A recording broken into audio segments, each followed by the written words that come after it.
أنعم علينا بنعمة الإيمان والإسلام وبهما تتم الصالحات والصلاة والسلام على حبيبنا ومولانا محمد وعلى آله وأصحابه ومن يهتدي بهديه إلى يوم الميعاد. أما بعد، ma'asyiral muslimin, jamaah subuh yang dirahmati Allah Subhanahu wa taala. Kembali kita melanjutkan pengajian malam kita tentang ibadah dalam pandangan Islam. Di dalam Al-Qur'an Allah Subhanahu wa taala berfirman, "Wa ma khalaqtul jinna wal insa illa liya'budun." Kami tidak ciptakan bangsa jin dan manusia kecuali untuk beribadah kepada Kami. Maka ada beberapa pertanyaan yang lahir dari firman Allah Subhanahu wa taala ini. Apakah Allah Subhanahu wa taala perlu dengan ibadah kita, atau kita yang perlu dengan beribadah kepada Allah Subhanahu wa taala? Pemahaman ini juga dipahami oleh malaikat, bahwa Allah Subhanahu wa taala perlu dengan ibadah. Itulah sebabnya ketika Allah Subhanahu wa taala menyampaikan kepada para malaikat, "Inni ja'ilun fil ardi khalifah." Saya akan menciptakan satu makhluk lagi yang namanya manusia menjadi khalifah di muka bumi. Maka malaikat pun protes, karena ia kira Allah Subhanahu wa taala perlu dengan ibadah. Ataj'alu fiha may yufsidu fiha wa yasfiku ad-dima' wa nahnu nusabbihu bihamdika wa nuqaddisu lak. Ya Allah, apakah Engkau ingin menciptakan lagi makhluk yang boleh jadi ia membuat kerusakan di muka bumi, boleh jadi terjadi pertumpahan darah. Wa nahnu nusabbihu bihamdika wa nuqaddisu lak. Sementara apakah tidak cukup dengan kami ini malaikat? Kami malaikat ini sudah setiap saat bertasbih. Kami malaikat ini setiap saat bertahmid. Untuk apa lagi menciptakan makhluk? Tidak cukupkah dengan kami? Jadi malaikat pun berpandangan bahwa Allah Subhanahu wa taala perlu dengan ibadah. Oleh karena itu, dalam salah satu hadis qudsi, Allah Subhanahu wa taala menyampaikan kepada baginda Rasulullah sallallahu alaihi wasallam, "Ya ibadi, wahai seluruh hamba-hambaku, law anna awwalakum wa akhirakum wa insakum wa jinnakum kanu ala atqa qalbi ahadir rajulin minkum ma zala dzalika fi mulki syai'a." Wahai hamba-hambaku, seandainya seluruh manusia dan jin dari awal sampai terakhir itu dikumpulkan semua, bergabung pada satu hati yang paling bertakwa, kata Allah Subhanahu wa taala, "Ma zada dzalika fi mulki syai'a." Itu juga tidak akan menambah keagunganku. Seandainya seluruh makhluk-makhluk ini beribadah kepada Allah Subhanahu wa taala, tidak akan menambah keagungannya Allah Subhanahu wa taala, karena ia sudah maha agung dengan sendirinya, bukan agung karena diagungkan. Ya ibadi, law anna awwalakum wa akhirakum wa insakum wa jinnakum ala afkanu ala afdali qalbi rajulin minkum mana kata dzalika fi mulki syai'a.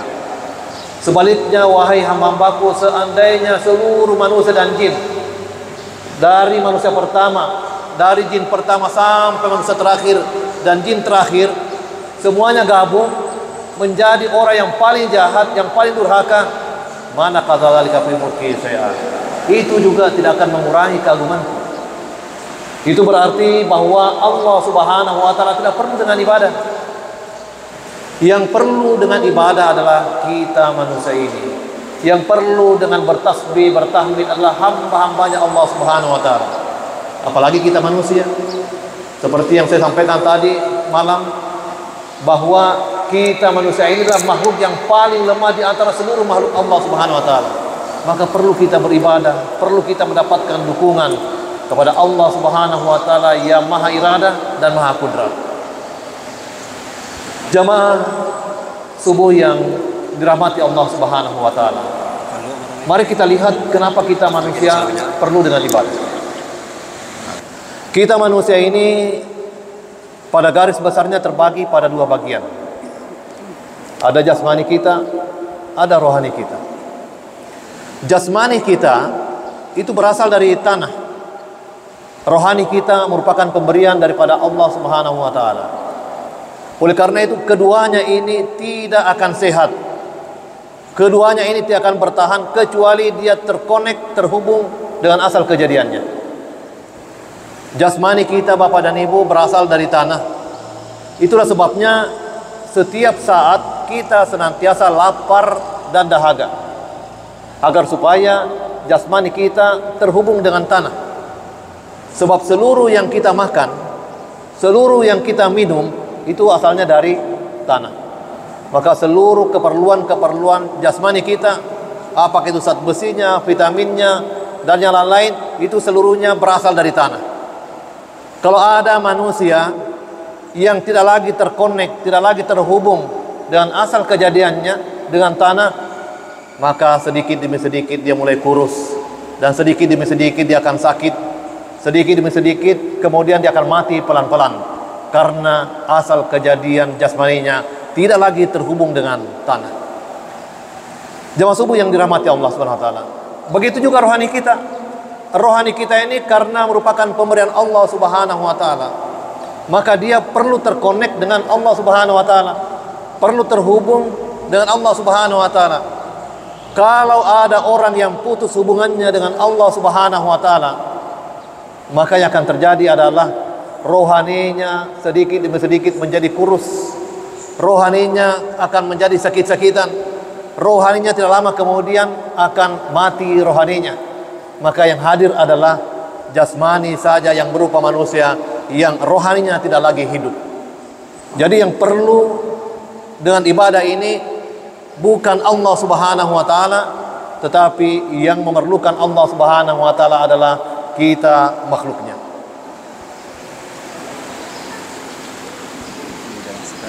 Yeah. Jamaah subuh yang dirahmati Allah Subhanahu wa taala. Ibadah dalam Islam itu bukan hanya salat, bukan hanya puasa, bukan hanya zakat, bukan hanya haji. Ini hanya ibadah mahdah. Tetapi ibadah dalam Islam itu sangat luas jangkauannya. Seluruh kebaikan-kebaikan yang kita lakukan itu kalau diniatkan sebagai ibadah, maka ia akan menjadi ibadah. Itulah bedanya antara kita dengan penganut agama yang lain, karena kita seluruh aktivitas kita adalah ibadah. Itulah sebabnya kita selalu ikrarkan dalam salat kita, inna salati wa nusuki wa mahyaya wa mamati lillahi rabbil alamin. Artinya seluruh aktivitas kita konekkan, kita hubungkan dengan Allah Subhanahu wa taala. Maka jangan pernah menyia-nyiakan ibadah sosial ini. Jadi seorang guru, pegawai dari rumahnya, ketika dia membuka pintunya di pagi hari, lalu ia berniat menjadikannya sebagai ibadah.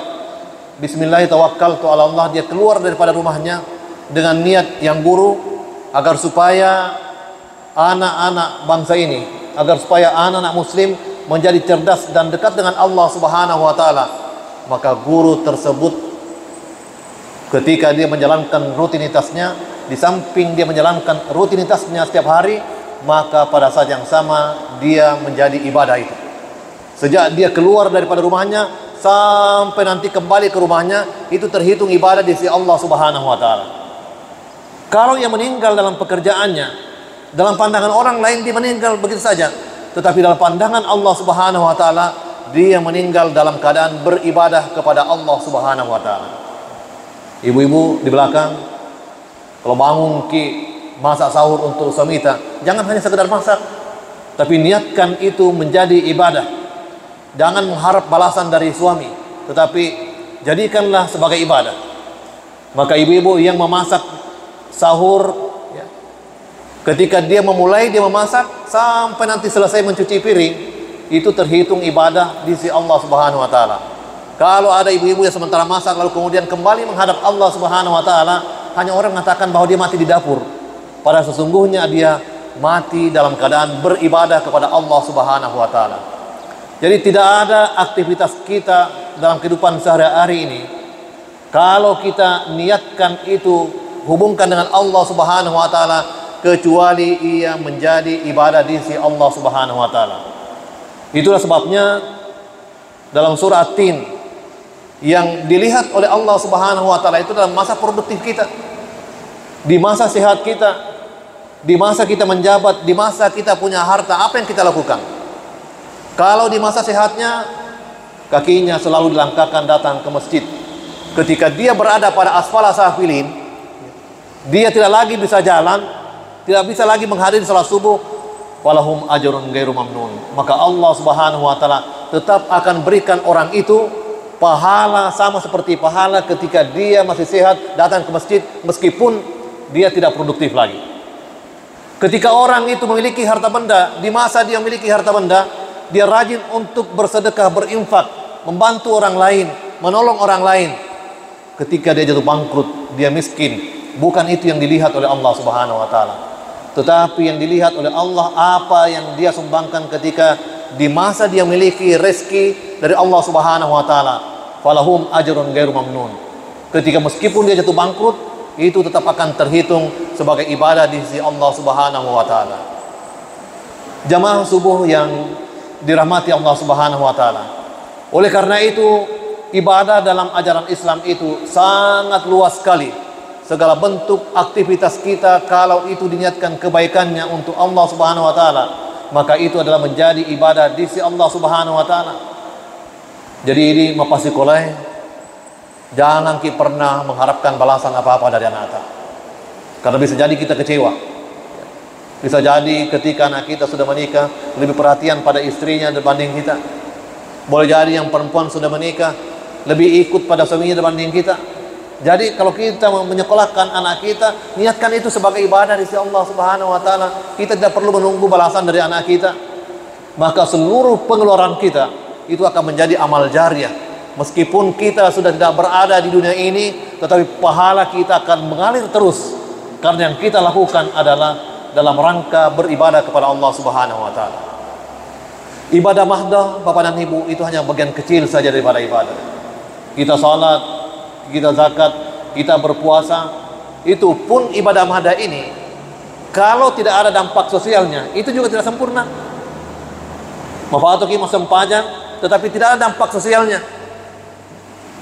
Karena salat itu tanha anil fahsya'i wal munkar.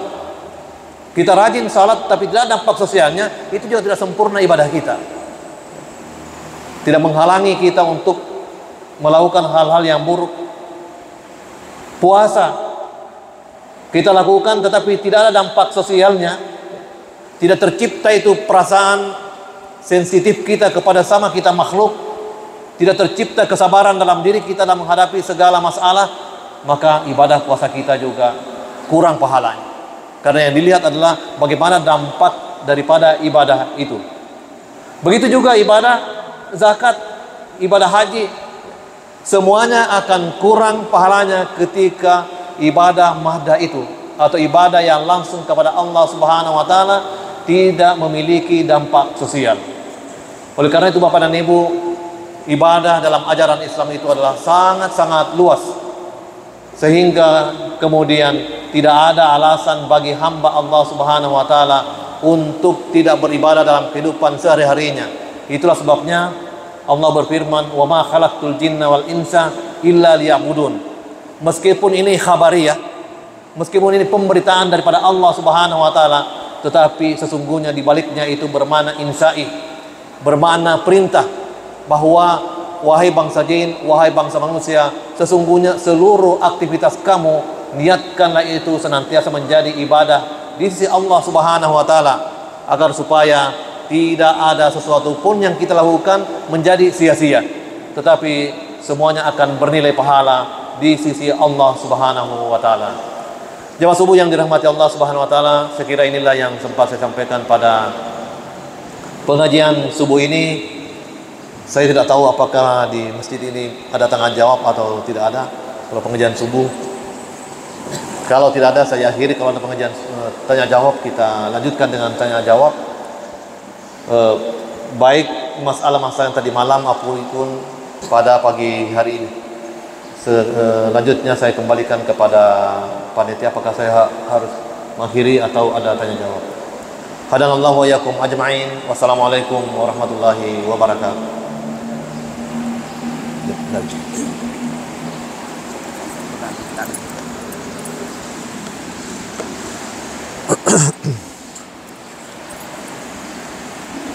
Baik Bapak Ibu hadirin jamaah subhanallah, siapa tahu kita melakukan tentang ibadah-ibadah yang kita lakukan selama dalam kehidupan kita, tentang makasihiyah di pandangan seseorang dari kita asas hukum pada tahun yang kita bahas menurut yang DWE tentang ibadah dalam Islam. Ternyata makasihiyah ini dia kata ia adalah makasihiyah yang bersepanjang ini dia kata ia adalah makasihiyah yang berproses berpuasa yang hati. Tapi ternyata bahasan daripada ibadah yang kita jelaskan dari dulu menolaknya luka kiri kantor ini kantor ternyata bisa menjadi makasihiyah, bisa ibadah. Nah, menjadi makasihiyah berarti engkau hidup paling minum, engkau ditanya dari akhirat. Aku menjadi makasihiyah. Ini pokok-pokok luka kiri pasai ternyata itu menjadi makasihiyah. Ya, selama engkau kiri pasai mabalaki, terima ki membeli, ternyata menjadi makasihiyah. Luar biasa apa yang dibahas oleh kita pada subuh hari ini. Oleh karena itu, Bapak Ibu, kalau ada hal-hal yang entah itu oleh berkenan, silakan Bapak Ibu mengajukan pertanyaan. Ibu-ibu di putri majelis taklim, dan kalau datang, ya. Mungkin Pak Bukan yang memulai melakukan engkau biasa dibaca juga waktunya kita biasa ibadah Islam karena Yusuf itu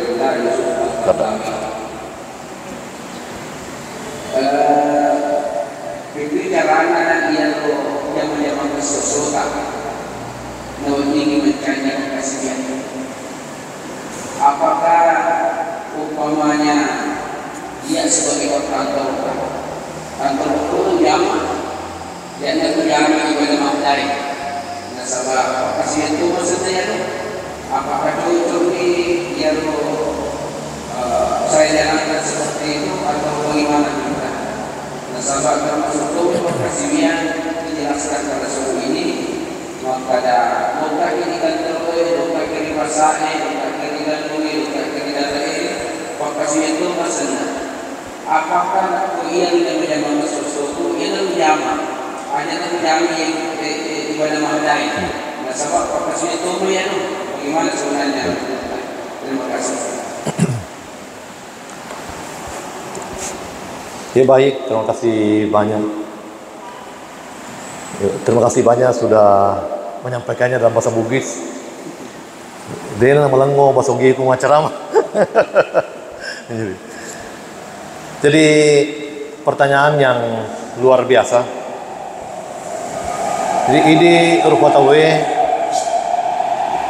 sebagai seorang muslim. Muslim itu ada dua maknanya. Pertama, tunduk, patuh, dan berserah diri kepada Allah Subhanahu wa taala. Dia harus lengede, tunduk, patuh, berserah diri kepada Allah Subhanahu wa taala. Itu bagian pertamanya. Oleh karena itu, kita diperintahkan ibadah mahdah.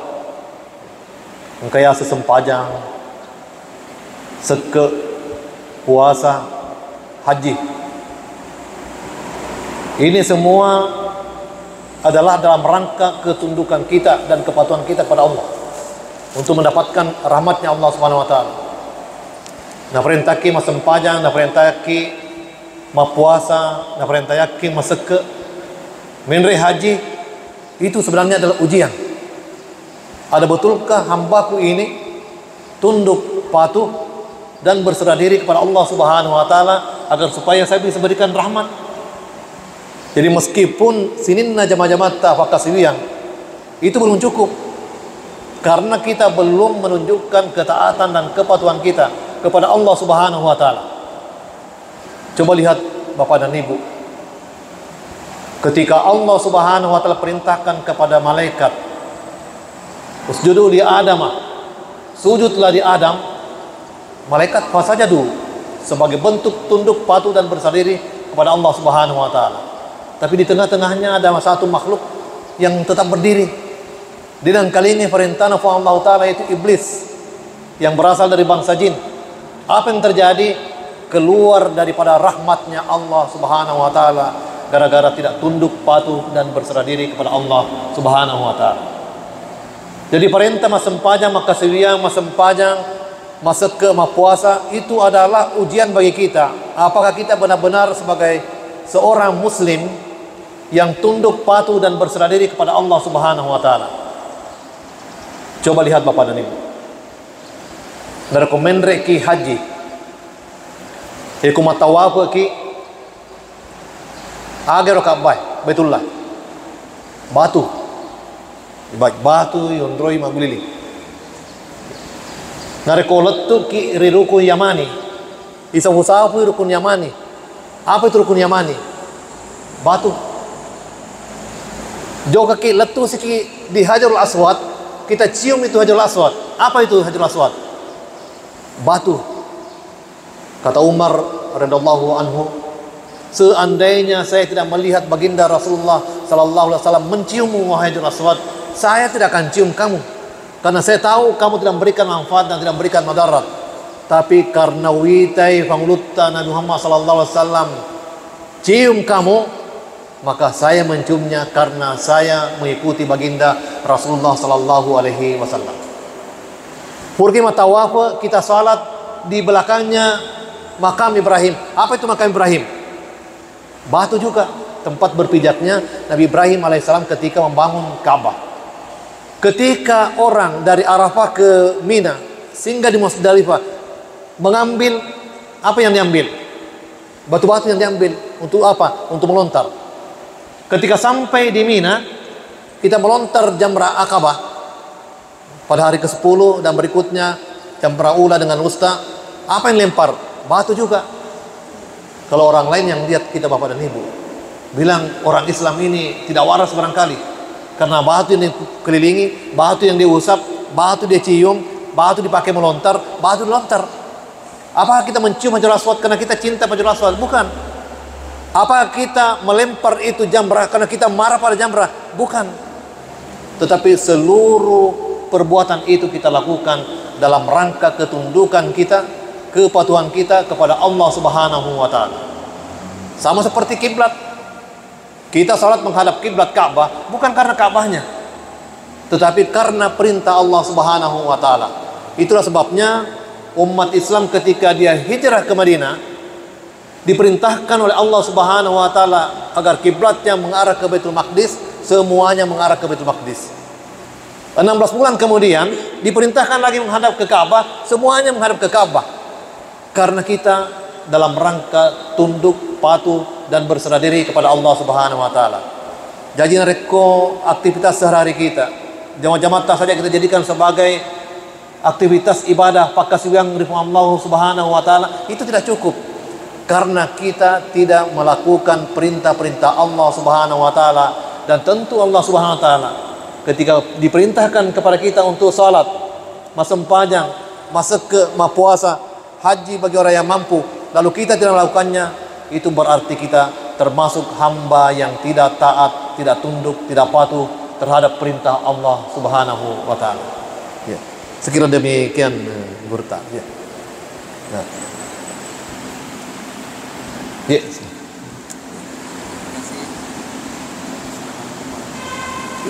Waalaikumsalam.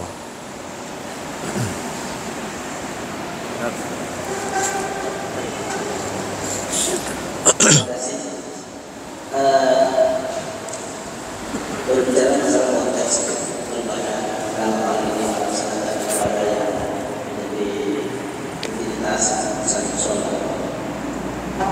Beberapa malam yang lalu, beberapa hari yang lalu, salah seorang wanita yang melakukan dalam konteks pelaksanaan ibadah seperti saat sholat itu adalah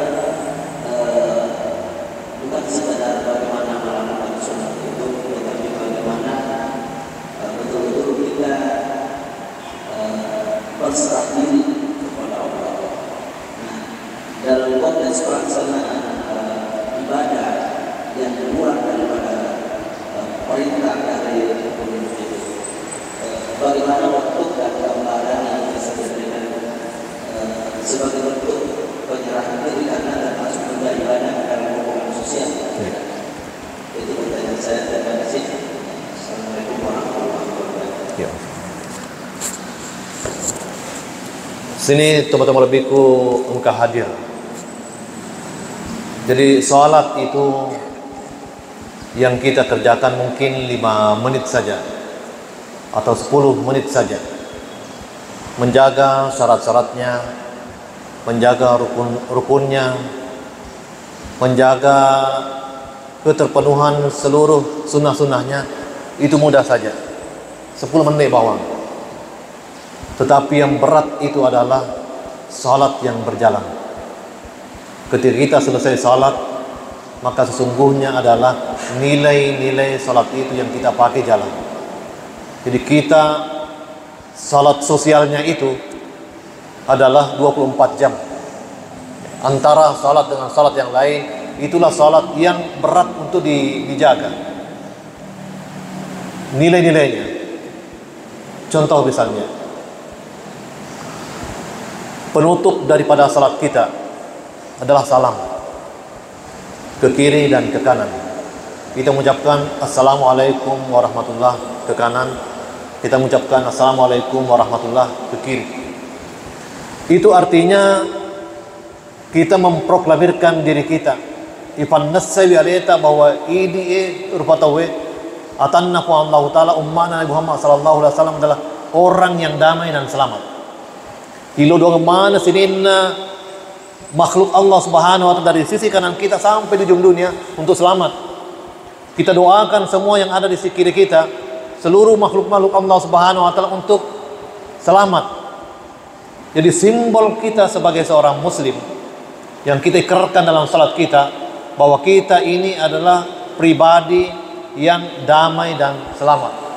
Itulah sebabnya baginda Rasulullah sallallahu alaihi wasallam di samping di luar salat selalu kita diperintahkan untuk memperkenalkan yang namanya semboyan kita, yaitu salam.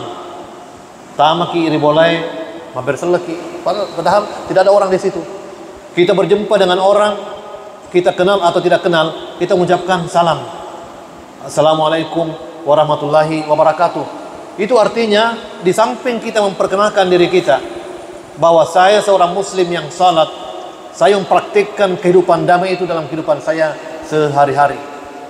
Saya ingin yang saya temui adalah dia mendapatkan 3 keutamaan. Assalamualaikum mendapatkan dia keselamatan. Dia mendapatkan dia rahmat Allah Subhanahu wa taala. Dia mendapatkan dia berkah Allah Subhanahu wa taala. Kira-kira nariko engka atau milodoangi pada narupatau. Wilodoangi gurutta selama wilodong gurutta runtu pamasena Allah taala Wiladang guru tak runtuk berakan oleh Allah Ta'ala. Napuja guru misalnya. Si cocok ke rodaku si bawa, periodku si bawa pangkokku, tentu tidak cocok.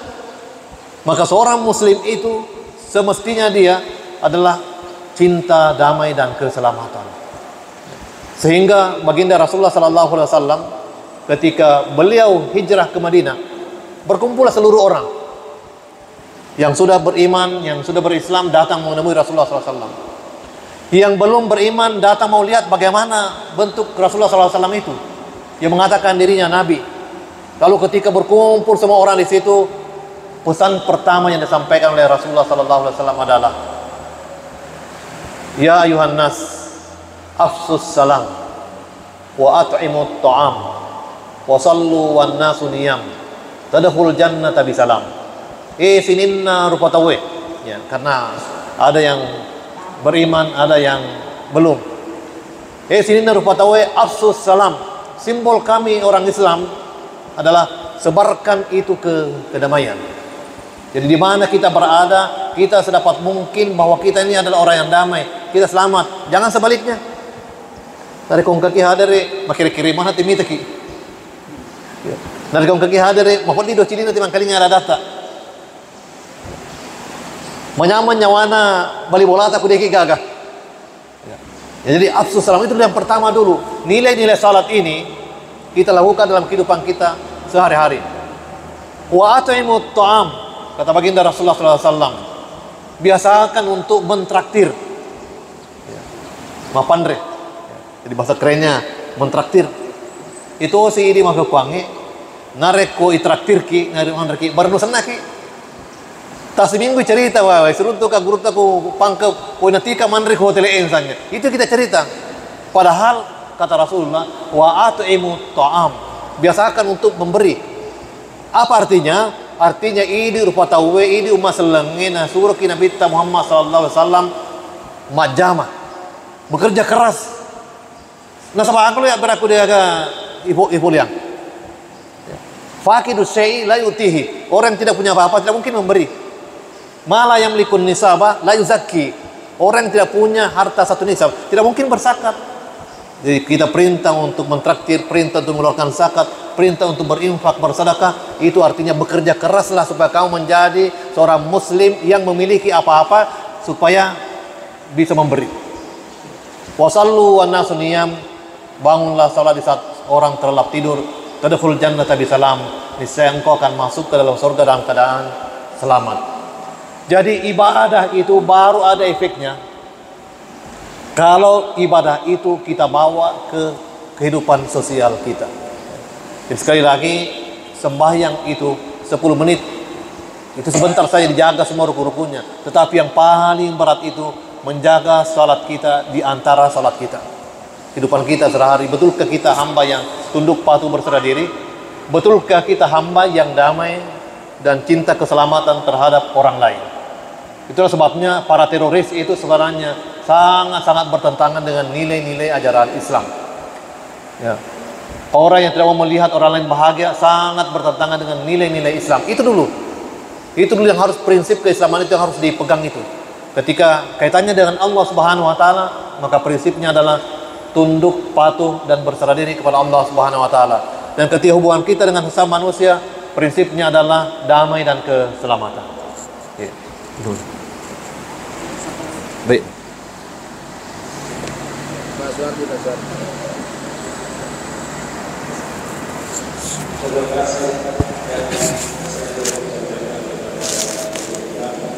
Bagaimana yang memposisikan diri kita sebagai Allah dan bagaimana sebuah usaha dari sendiri dan bagaimana dijelaskan bahwa ini manusia adalah laki dan kayak seperti contoh anjing. Jadi bagaimana memposisikan kita Allah SWT. Ya, pertanyaannya bagus sekali. Laqad khalaqnal insana fi ahsani taqwim. Kami menciptakan manusia fi ahsani taqwim dalam puncak penciptaan yang terbaik. Para mufassir ada beberapa hal yang menafsirkan. Pertama adalah tidak ada yang sama kita manusia ini. Malaikat itu potensinya hanya satu saja, melakukan kebaikan saja. Hewan itu potensinya hanya hawa nafsu saja, makan, minum, dan seterusnya. Tapi kita manusia diciptakan oleh Allah Subhanahu wa Ta'ala multi potensi. Banyak sekali potensi-potensi yang diberikan oleh Allah Subhanahu wa Ta'ala. Pertama, hanya dua makhluk yang memiliki hak memilih, ikhtiar. Yang lain itu ijbari semua. Ketika Allah ciptakan langit dan bumi, bintang-bintang, matahari, bulan, planet-planet, semuanya ijbari. Semuanya tidak ada haknya untuk memilih. Itu negara. Dari awal diciptakan bumi, matahari, bulan, diperintahkan oleh Allah Subhanahu wa Ta'ala dengan takdirnya putar ke kiri. Pernahkah matahari protes bahwa ya Tuhan, kami ini sudah 1000 tahun berputar ke kiri, kami mau coba-coba berputar ke kanan? Tidak ada haknya untuk itu. Dia jalani saja itu sampai tiba ajalnya. Kambing sejak di masa dulu tidak pernah pakai celana, dan tidak pernah sampai hari kiamat kambing pintar buat celana untuk dia pakai.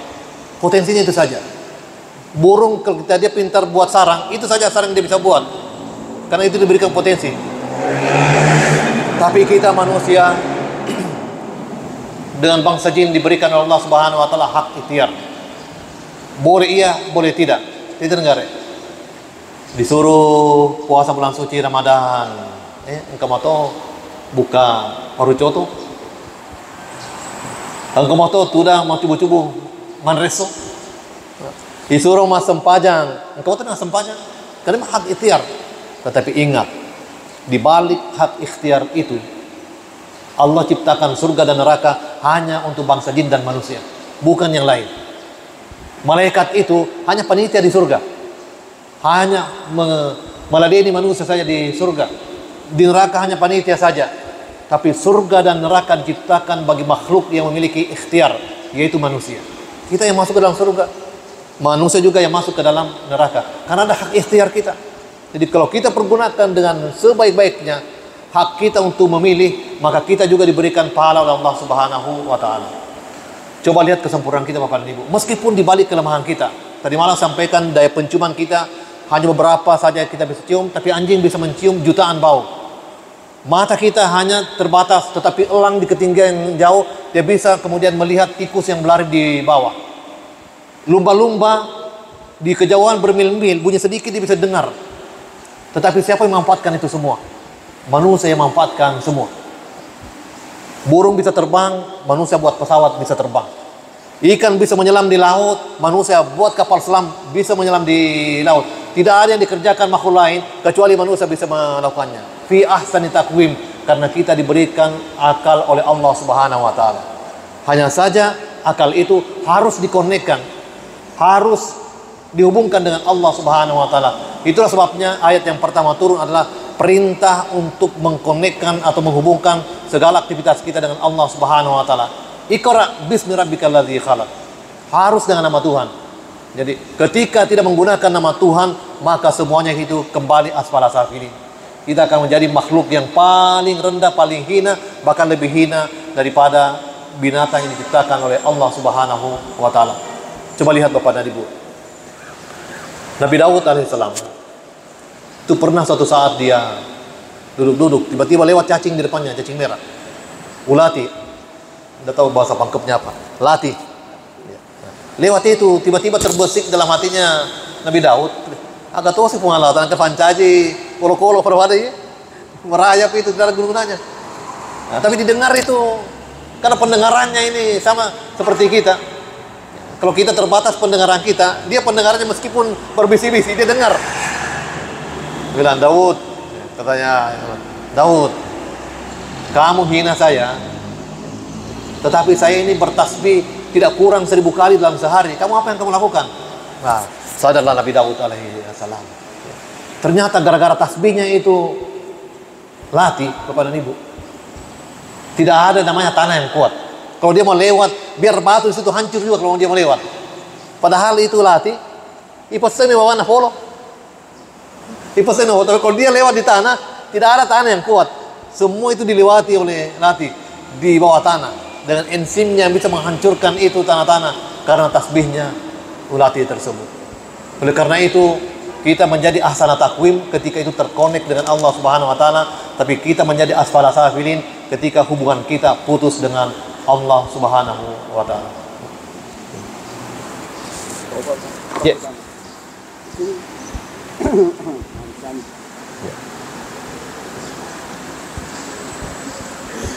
Bah terakhir katanya karena sudah masuk suruh.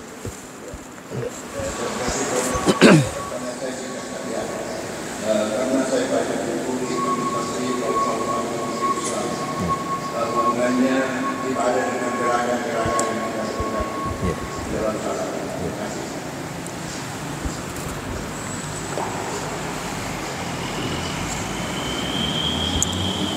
Jadi pertama adalah hal-hal penafsiran dari gerakan itu semuanya bersifat azanni.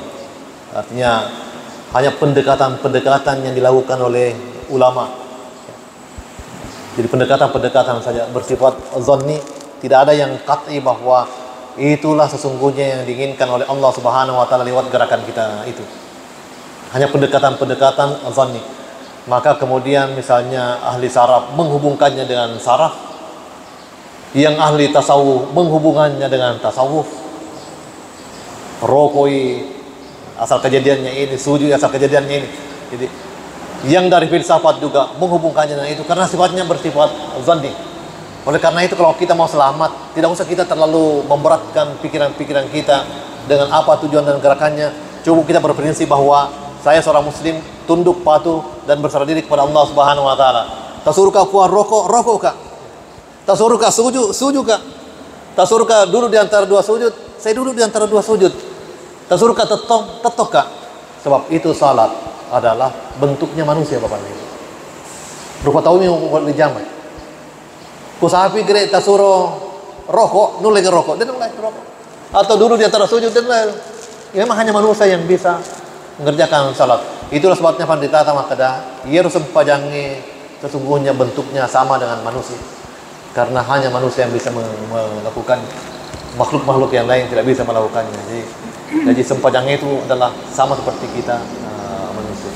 Jadi tidak usah kita terbebani dengan pikiran-pikiran kita. Agar Allah Ta'ala, prinsip yang paling bagus supaya tenang hati kita adalah saya melakukannya karena saya tunduk patuh dan berserah diri kepadamu ya Allah. Baik, sekiranya karena waktu sudah sampai dan saya juga harus cepat-cepat kembali ke Makassar karena harus berkantor sebagai pimpinan di kampus. Hari kedua harus senantiasa mengawal kampus, memikirkan bagaimana kesejahteraan komunitas kampus. Saya harus selalu memperhatikannya sehingga memberikan contoh kepada dosen-dosen yang lain, hadir tepat waktu, sehingga setelah pengajian ini saya langsung minta pamit untuk kembali.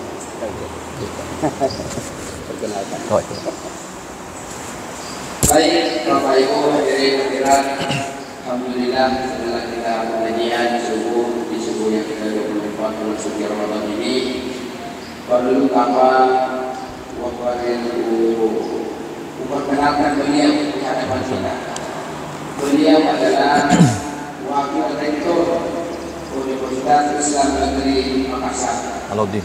Ya, Yono Irin, Ubin Alauddin Makassar. Beliau rektor kedua. Ya, kalau kemarin Pak Profesor Dr. Haji Muhammad Bakri, beliau adalah rektor UI Universitas Islam Makassar. Biasanya dulu beliau.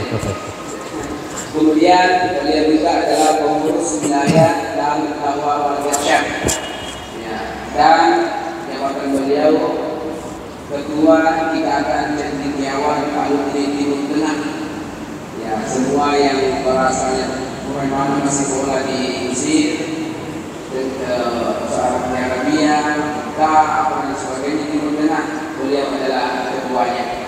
Saya kira sengaja beliau dengan masyarakat. Siapa tahu kalau anak masih bola ke kuliah, ya kuliah ke UI, Ya. beliau yang dosennya, beliau dulu si anak-anak bukan masih bola ke UI, insyaallah. Dan mudah-mudahan kita para anak semua kita berada di sini. Terima kasih Bapak Ibu yang telah meninggal untuk mendengarkan pengajian dari beliau. Assalamualaikum warahmatullahi wabarakatuh. Jadi termasuk kalau ada warga dari Sigeri yang kuliah di UIN di Makassar atau baru. Assalamualaikum warahmatullahi wabarakatuh. Jadi termasuk kalau ada warga dari Sigeri yang kuliah di UIN di Makassar atau baru mau kuliah, suruh saya menghadap ke saya, mudah-mudahan bisa dibantu. Baik, mari kita menutup pengajian kita dengan berdoa kepada Allah Subhanahu wa taala. Bismillahirrahmanirrahim. Alhamdulillah yuwafi ni'amahu wa yukafi'u mazidah. Ya Rabbana lakal hamdu kama yanbaghi li jalalil karimi wa azimi sultanik. Antal ghani wa nahnu al-fuqara'u ilaik, wa antal qawi wa nahnu ad-du'afa'u ilaik. Allahumma salli ala sayyidina Muhammad tibbil qulubi wa dawaiha wa afiyatil abdani wa shifaiha wa nuril absari wa diyaiha wa ala alihi wa sahbihi wa sallam. Allahumma arinal haqqa haqqan warzuqna ittiba'ah wa arinal batila batilan warzuqna jatinabah. Allahumma aslih lana dinana allati wa ismatu amrina wa aslih lana dunyana allati fiha ma'asuna wa aslih lana akhiratana allati ilaiha ma'aduna waj'alil hayata ziyadatan lana fi kulli khair waj'alil mauta rahatan lana kulli syarr birahmatika ya arhamar rahimin. Allahumma ighfir lana wa liwalidina warhamhum kama rabbawna sigara wa tub alaina innaka antat tawwabur rahim. Rabbana atina fid dunya hasanah wa fil akhirati hasanah wa qina adzaban nar.